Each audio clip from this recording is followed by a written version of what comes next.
Salut à tous, alors c'est Frédéric Delavie. Alors ce soir je voulais faire une petite vidéo sur les différences de tonicité musculaire entre les muscles des habitants des pays chauds, on va dire, les gens qui ont des adaptations à des climats relativement chauds, et les muscles des habitants des gens qui ont des adaptations à des climats relativement froids. Je vais parler d'adaptation climatique et de tonicité musculaire. Alors évidemment, euh, c'est pas, par exemple, un Européen qui irait habiter en Afrique ne va pas avoir cette adaptation. Ce sont des adaptations qui ont eu lieu sur des dizaines, des centaines de milliers d'années.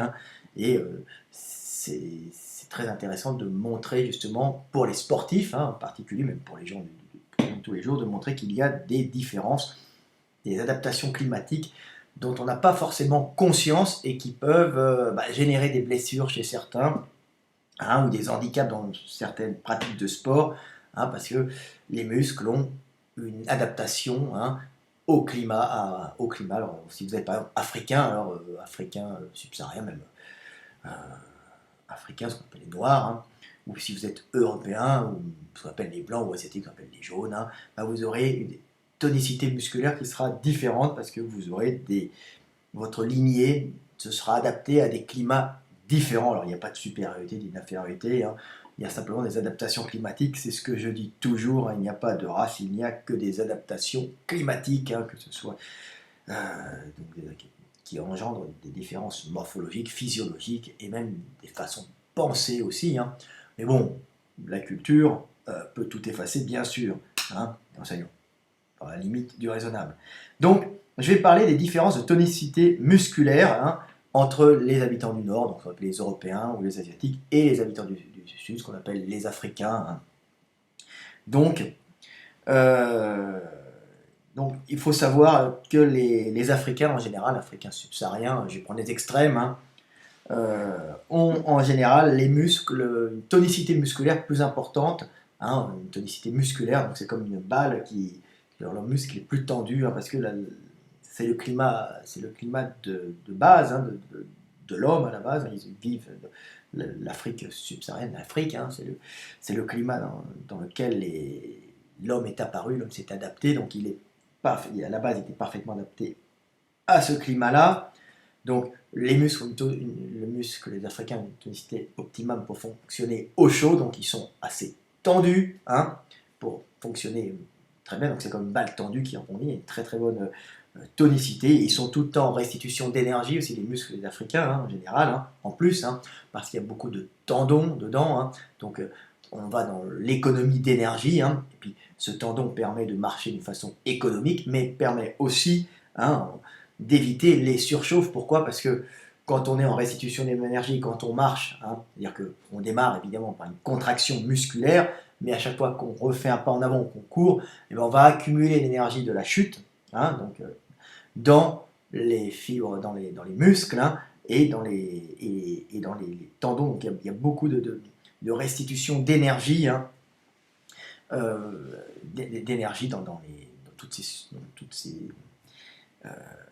dans tous ces tissus. Donc c'est pour ça que les Africains en général ont de grandes surfaces tendineuses, alors particulièrement sur les muscles du bas du corps, moins sur les muscles du haut du corps.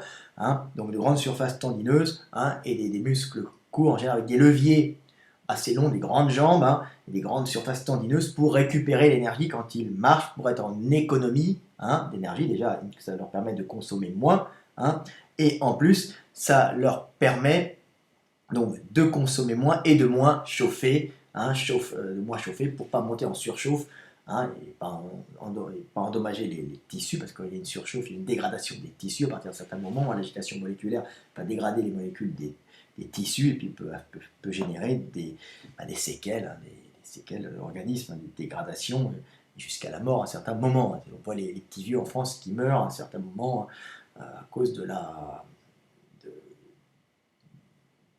canicule. C'est pareil, ça peut générer des dégradations de tissus. La chaleur, c'est pas très très bon, on monte en surchauffe, et puis bon, on va dégrader le cerveau, on va dégrader le système nerveux, et puis ça va générer des arrêts cardiaques, des fois, des problèmes de surchauffe. Donc, pour protéger, on évite de monter en surchauffe quand il fait très chaud. Donc on a un muscle qui est tout en restitution d'énergie, de grands tendons, de très bons leviers pour économiser l'énergie tout en restitution d'énergie. Hein. Des muscles relativement tendus, je parle bien de la tension musculaire, le muscle des Africains est plus tendu que le muscle des Européens. Hein. Il est plus tendu justement pour, à la réception, avoir une meilleure réception, une meilleure accumulation d'énergie pour mieux restituer l'énergie lors de la propulsion. C'est-à-dire qu'il y aura contraction plus restitution d'énergie qui aura été accumulée. Hein, c'est l'énergie cinétique qui aura été accumulée dans les molécules de tout l'appareil musculo-tendineux, sera dans l'étirement, la vitesse sera étirer les fibres qui vont restituer cette énergie plus la contraction volontaire. Donc ils ont une espèce de tension optimale qui leur permet d'être économique et de restituer un maximum l'énergie pour être le plus économique et en même temps pour ne pas monter en surchauffe. Alors quand les hommes sont passés au nord, avec plusieurs migrations, il n'y a pas eu les sapiens il y a 60 ou 40 000 ans, il y a eu d'abord des migrations antérieures, et ensuite les sapiens sont montés, mais ils se sont métissés, plusieurs montées d'Afrique, mais il y a eu des adaptations au cours des centaines de milliers d'années. Donc visiblement les Néandertaliens qui étaient là avant les sapiens, d'Afrique aussi, se sont mélangés un peu aux sapiens venant d'Afrique qui étaient plus loin, et puis ils ont passé leurs caractéristiques. Et ces caractéristiques qui ne sont pas que qui sont des adaptations climatiques, qui sont néandertaliens, qui sont même avant. Il y a eu plusieurs montées, il y a eu des adaptations, des isolations de groupes humains qui sont adaptés à des climats froids. Et une des particularités des adaptations climat froid qu'on voit chez les Asiatiques et chez les Européens, c'est une tonicité moins importante des muscles. Les muscles sont plus mous, ils sont moins au repos, ils sont moins tendus. Vous voyez, les Africains, souvent, alors en plus, ils n'ont pas de graisse, parce qu'ils n'ont pas à avoir ce manteau de gras qui les protège du froid, et puis ils ne font pas d'accumulation en général de calories sous forme de lipides, sous forme de gras sur la peau, même dans les viscères. Ils en font même moins que les Européens, parce qu'en général, il n'y a pas beaucoup de carences alimentaires. Il n'y avait pas beaucoup de carences alimentaires à cause d'une nature luxuriante, en Afrique, puisque c'est sous les tropiques, comme je dis tout le temps, il y a beaucoup de lumière qui vient du ciel, beaucoup de lumière qui fait pousser les plantes, qui fait croître les animaux, donc il n'y a pas de carence alimentaire en Afrique. Par contre, il y a une prédation, il y a des maladies, il y a d'autres problèmes, mais en général, les humains ne font pas de réserve de graisse là-bas, pas trop. Les femmes, bien sûr, elles en font quand même.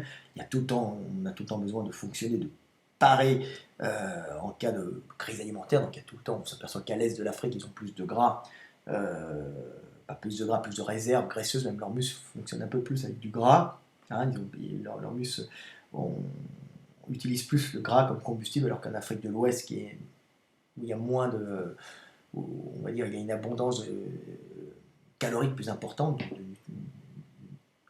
plus de nourriture plus abondamment, les hommes en général, non. Les humains qui vivent là-bas, les Africains qui vivent là-bas, en général ont des muscles qui marchent beaucoup moins avec comme calories le gras, alors que les Européens marchent avec du gras, sucre gras, et puis un peu les Africains de l'Est, vu qu'il y a avoir des carences et moins de nourriture, donc ils stockent un peu. Alors, ils stockent en interne plus qu'en externe, pas monter en surchauffe. Donc alors la tonicité musculaire, comme les Africains n'ont pas beaucoup de gras, on la voit bien, on voit que leurs muscles sont assez tendus. Alors chez les bodybuilders, on voit bien ce physique. Alors les bodybuilders, après ils se chargent, ils prennent des produits, ils prennent des anabolisants, tout ce que vous voulez, mais on voit une différence de tension musculaire. L'Africain est beaucoup plus tendu. Vous allez voir, l'été, on voit, en France, on a beaucoup d'Africains d'origine afro-descendants, et puis on voit bien quand ils se déshabillent l'été, alors certains sont un peu gras, mais dans l'ensemble, ils ont une très très bonne tonicité musculaire, ça se voit, ils sont assez toniques. Alors que l'Européen est un peu moins tonique. Alors pourquoi Parce que tout simplement, ce sont des adaptations au froid. Pourquoi on est moins tonique quand on a des muscles moins toniques, c'est pas forcément dire moins fort, moins tonique, plus mou, c'est tout ça, tout simplement pour éviter, de casser par grand froid, ça veut dire que le muscle perdant de son élasticité par grand froid, perdant le froid. Je ne suis pas un biologiste là-dessus, un spécialiste, les ingénieurs vous diront, les spécialistes en biologie, ils vous diront, mais le muscle change de tonicité. Toutes les matières au froid deviennent plus rigides en général, parce qu'il y a une contraction des molécules, un changement moléculaire, donc une moins bonne élasticité. hein, et donc ça peut péter. Alors en général, chez l'Européen, il y a en général une moins grande tonicité musculaire, hein, euh, le muscle est moins tendu que les Africains, justement pour éviter ces ruptures au froid, hein. Mais alors, ça c'est un avantage, hein, pour éviter ces ruptures au froid, mais c'est l'avantage d'avoir une moins grande tonicité musculaire, fait qu'en général, et d'avoir moins de tendons aussi, hein, l'Européen a un muscle qui est avec de moins bons leviers, hein, c'est-à-dire que en général, des leviers moins performants sur le bas du corps, hein, je parle bien du bas du corps, hein, des leviers moins performants qui demandent plus de travail musculaire aux muscles, hein, donc ça pose des problèmes pour les sprinteurs par exemple, hein, donc pour le déplacement, hein, donc ils sont obligés pour la marche, un Européen de consommera plus d'énergie, aura de moins bons leviers, un muscle plus mou en général pour pas casser au froid, hein, et en plus, comme son muscle aura un moins bon levier avec moins de tendons pour accumuler l'énergie, l'Européen est moins en restitution d'énergie, il est plus en contraction quand il se déplace, en contraction volontaire, donc il se contracte et quand il chute, évidemment, il va faire de l'économie, il va restituer, il va accumuler dans ses fibres musculaires, dans ses fibres tendineuses, hein, il va accumuler de l'énergie cinétique, il va utiliser l'énergie et l'élasticité du muscle, hein, en étendant les molécules de muscle pour accumuler de l'énergie, hein, lors de la chute, hein, du corps à la réception, et puis cette énergie va être restituée lors de la propulsion avec la contraction volontaire, ça va économiser, mais beaucoup moins chez l'Européen où il y a moins de restitution d'énergie pendant la marche.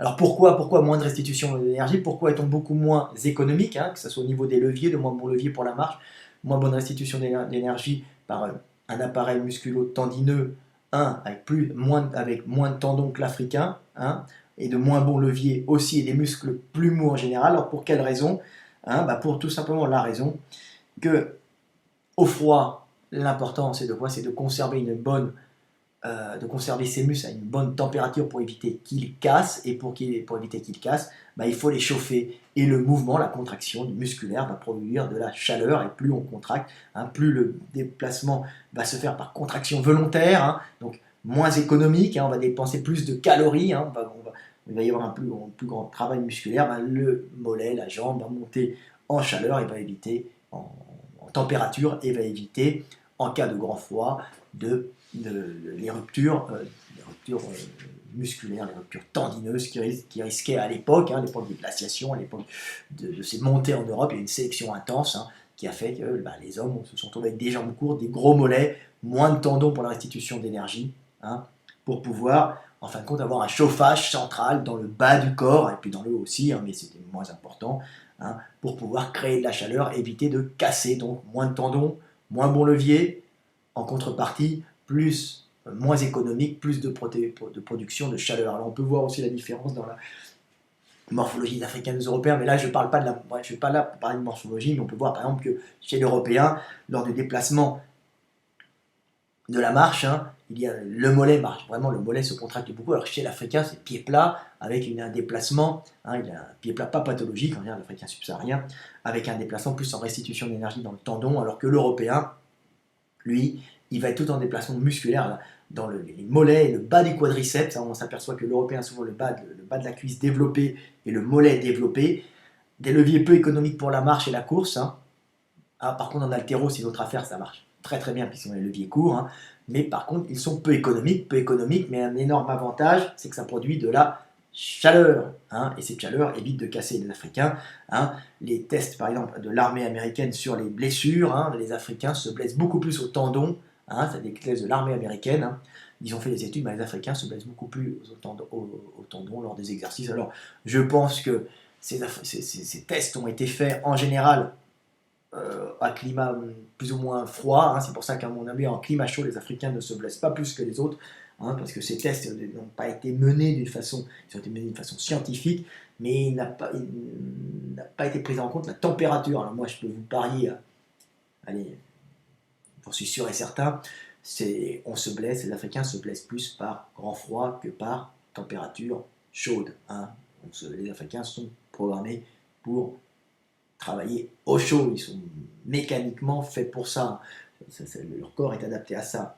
hein, et c'est les remontées européennes qui, elles, se sont adaptées, les hommes, à pouvoir se déplacer au froid. Alors vous voyez les grandes différences qu'il y a entre la tonicité musculaire des Européens et la tonicité musculaire des Africains.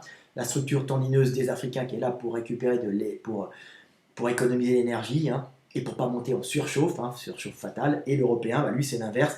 Il va être peu économique. Hein, avec les muscles plutôt, les muscles de locomotion vont plutôt utiliser le bas des quadriceps et les mollets, hein, en déplacement, en contraction positive, en contraction volontaire, hein, alors que l'Africain, ça va être plutôt le grand fessier, hein, restitution d'énergie dans les ischios, l'Européen aussi, hein, mais surtout les muscles les muscles locomoteurs vont surtout, qui travailleront le plus chez l'Africain, vont être plus dans le haut de la cuisse et le fessier, ce fessier typique africain, près du centre de gravité, tout en économie, pour éviter de monter en surchauffe pendant les grandes chaleurs. Alors on ne fait pas de problème cardiaque, on ne fait pas de surchauffe.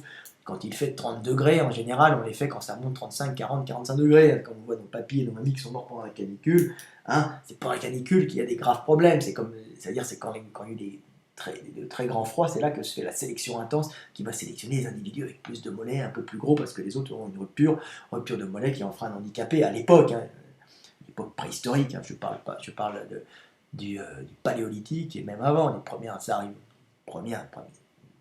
paléolithique ancien, les premières arrivées en Europe, il y a eu à avoir une sacrée casse, hein, une sacrée casse génétique, hein, c'est-à-dire qu'il y a une sélection génétique intense, hein, sur les blessures. C'est pour ça que l'Européen, c'est une morphologie typique, morphologie peu économique, créant du chauffage. Donc c'est à peu près tout. Donc moins bon levier chez les Européens. Attention, ça ne veut pas dire qu'il n'y a pas d'influx nerveux, il n'y a pas possibilité de mouvement rapide. Hein. C'est pas parce qu'on a le muscle là, qui est mou, hein, qui est mou, l'Européen est mou, il est mou, il n'a pas une tension constante, hein, importante, mais en contraction, il peut se contracter d'une façon intense, hein, donc il peut être très bon. Mais c'est peut-être moins, c'est pour la course, il y a évidemment un peu moins de tonicité, ce qui fait perdre à l'Européen souvent, ce qui lui fait, d'abord ses leviers sont moins bons par rapport aux leviers des Africains, hein, donc c'est pour ça que ça ne fait pas de très bons sprinters, hein. Il faut voir aussi ça. Par contre, vu qu'il y a les leviers comme je dis, ça peut faire de très bons haltérophiles, et ils ont quand même, l'Européen peut avoir un influx nerveux important. Qu'est-ce qu'un influx nerveux? Qu'est-ce que l'influx nerveux? C'est la capacité de générer, hein, la capacité de contracter, hein, le maximum de fibres musculaires d'un muscle en même temps pour générer un mouvement puissant. Hein. C'est ça. Hein. Donc l'influx nerveux, c'est ça. Donc les Africains peuvent avoir beaucoup d'influx nerveux, plus de l'énergie élastique, la restitution d'énergie à leurs grands tendons, hein, de grands leviers, et là, l'Européen peut avoir beaucoup d'influx nerveux, comme les haltérophiles russes, comme les haltérophiles chinois, les haltérophiles iraniens, hein, si vous voyez, qui ont beaucoup d'influx nerveux, mais qui sont plus courts et qui ne font pas forcément de bons sprinters. Alors, il y a des bons sprinters asiatiques, hein, on trouve de tout, partout, mais en général, l'Européen, vu ses adaptations au froid, aura moins de chances d'être un très bon sprinter comme les Africains. Ceci dit, les Africains en climat froid peuvent casser et peuvent avoir beaucoup plus de blessures. Donc faites attention aux Africains en climat froid, échauffez-vous plus. Hein. Alors il y a des Africains qui ne vont pas avoir de problème.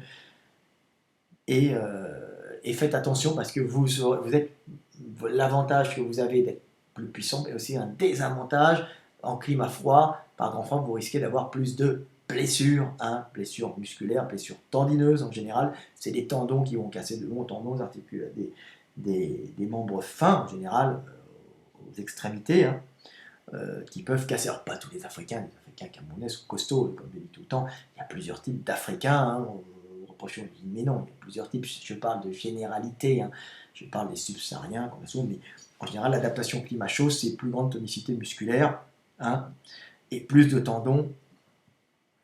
Alors que les Européens, c'est moins bonne tonicité musculaire, muscles plus mous, hein, moins de tendons et moins en restitution d'énergie, plus en création de chaleur, en contraction musculaire volontaire pour créer de la chaleur. Voilà. Est-ce que j'ai tout dit? Création volontaire. Alors voilà. Alors, le fait d'avoir chez les Européens une moins grande tension musculaire, hein, permet d'avoir aussi de bons gymnastes. Hein. Hein, c'est ça, il faut le savoir, ça a de l'influx, mais donc ça permet d'avoir des mouvements, c'est-à-dire de moins casser, de pouvoir s'étirer plus facilement. Alors là-dessus, on peut dire qu'il y a aussi une hyperlaxité ligamentaire, mais certains Africains l'ont aussi. Hein. En général, c'est des gens qui cumulent, les gymnastes cumulent deux choses à la fois, hein. Donc bon afflux nerveux et des muscles plus mous qui casseront peut-être moins hein, dans les mouvements d'extension totale, hein, alors qu'un sprinter, lui, est très puissant, mais il peut casser hein, plus facilement. Hein, c'est normal, donc il faut travailler. Hein. On voit que plus ils deviennent puissants, les sprinters, hein, plus quand ils arrivent au sol, la réception est intense, ils doivent stopper, c'est les ischios qui stoppent, en général ils pètent aux ischios et au grand adducteur qui a un rôle d'ischio, c'est-à-dire ischio, c'est les muscles de l'arrière de la cuisse qui retiennent le buste hein, quand on fait la réception, bah, pour ne pas faire enrouler boulet, il y a un muscle qui se contracte, qui a beaucoup de fibres de collagène, de fibres d'élastine, qui est très, très, très riche en fibres et qui accumule toute cette énergie cinétique à l'arrière pour empêcher de partir en avant et qui la restitue lors de la propulsion, comme les mollets. Mais comme ils arrivent à un extrêmement haut niveau en général, et qu'en plus ils sont tendus, hein, l'Africain est tendu, bah, ils vont péter au niveau des ischios. C'est pour ça qu'on voit les mecs qui courent et qui se touchent l'arrière. On s'arrache rarement les quadriceps quand on court, on s'arrache l'arrière lors d'une réception. On voit les mecs qui se touchent l'arrière de la jambe, c'est parce que c'est la réception, le muscle accumule tellement d'énergie que sa structure tendineuse élastique n'est même plus capable, même là, dans la structure du muscle, hein, il y a demi-tendineux, demi-membraneux, parce qu'il y a du muscle, il y a du tendon dedans hein, pour accumuler l'énergie. Ils vont tellement rapidement, tellement haut niveau que la structure tendineuse ne résiste même plus, paf, elle casse, et au sein du muscle, les fibres musculaires cassent aussi, tellement leur niveau sportif est haut, comme on dit tout le temps. En sport, hein, souvent ce qui limite la progression d'un sportif, c'est pas le fait de progresser, hein, pas le fait de prendre du muscle, de prendre de la force, bah, c'est souvent la résistance du corps à l'effort qui va casser, c'est tout simplement ça. Hein. On peut tout le temps progresser en force, qui vous le limitera le plus souvent, c'est la blessure. Hein, et ça, c'est le niveau qui fait ça. Donc voilà, quelques différences morphologiques entre l'Africain hein, et puis les habitants du Nord comme les Asiatiques ou les Européens. Hein, alors, donc voilà. J'espère que vous avez appris quelques trucs intéressants, que vous regarderez le monde différemment. Voilà, bon, faudra un peu approfondir l'histoire de la structure moléculaire du muscle, hein, avec l'histoire du chaud et du froid. Moi, je n'ai pas étudié ça. Je m'en fous un peu parce que moi, j'ai étudié la morphologie, j'ai étudié les effets. On m'avait envoyé, mon collègue m'avait envoyé un peu des recherches. On en avait parlé, mais j'ai un peu oublié ça. Mais sur l'ensemble, voilà, c'était une petite vidéo sur la différence de tonicité musculaire hein, et pourquoi on a des différences, pourquoi les habitants du Sud et les habitants du Nord hein, ont des tonicités musculaires différentes, des structures musculaires différentes, adaptées à des climats différents. Voilà. Allez, salut, c'était Fred de la vie, 22 minutes 40, petite vidéo. À bientôt.